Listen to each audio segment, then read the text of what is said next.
మహాదేవుడు మన రక్షకుడైనటువంటి యేసుక్రీస్తు అంటే ఒక ఆయన అంటాడు, కాదండి మీకు ఆ క్వశ్చన్ తెలీదు, ఇక్కడ కామా ఉండాలి అంటాడు. ఇక్కడ కామా ఉండాలి, మహాదేవుడు కామా మన రక్షకుడు అంట.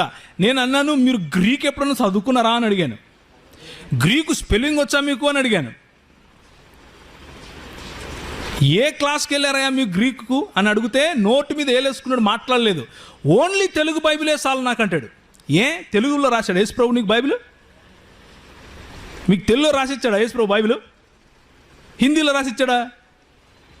అపోస్తలులు ఎన్నుకున్నటువంటి భాష అరమాయిక్ మరియు గ్రీకు.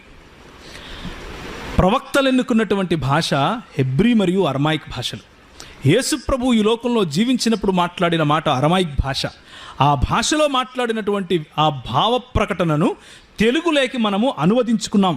మన బైబిల్లో ఇంతింత అక్షరాలలో రాసి ఉంటారు, కళ్ళు గుడ్డిపోయాయి.